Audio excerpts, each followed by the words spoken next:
Welcome to Tech Vibes. Before you spend your hard-earned money, stop and watch this for 10 seconds. If your TV shows picture but no sound or sound but no picture, repair is usually possible.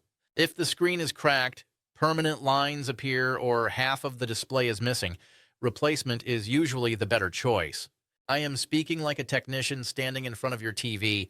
First, check the age of your TV. If your TV is less than 3 years old, repair is normally recommended.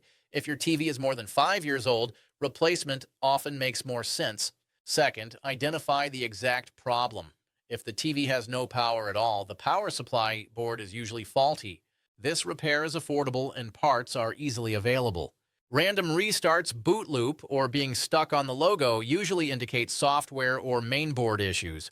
A software reset or firmware update can fix this in many cases. If the TV turns on, backlight is visible, but no picture appears, the T-Con board or mainboard may be faulty. This repair is still cost-effective for mid-range TVs. Now listen carefully. Vertical lines, horizontal lines, white screen, half screen, or ink-like black spots indicate panel failure. Panel replacement costs almost the same as buying a new TV. In technician terms, panel damage means replacement is the right decision. Third, compare repair cost with TV value. If repair cost is less than 30% of a new TV price, repair it confidently. If repair cost is more than 50%, replacement is the smarter option. Fourth, consider usage and features. If your TV has slow apps, basic smart features, and old Wi-Fi standards, upgrading can reduce frustration. New TVs offer faster Wi-Fi, better app support, and longer software updates. Fifth, check spare parts availability. Popular brands usually have easily available spare parts.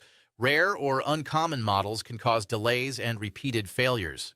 Technician warning: never replace the mainboard without checking power voltage and backlight first. Never update firmware without a stable power source. Always take pictures of original service menu values before making changes. Final decision summary: repair the TV if it is new, the panel is healthy, and repair cost is reasonable. Replace the TV if the panel is damaged, the TV is old, or repair cost is too high. This guide is based on real repair experience, technician forums, and verified user cases. Make a smart decision, not an emotional one. This is Tech Vibes. Like, share, and subscribe for real-world TV repair guidance.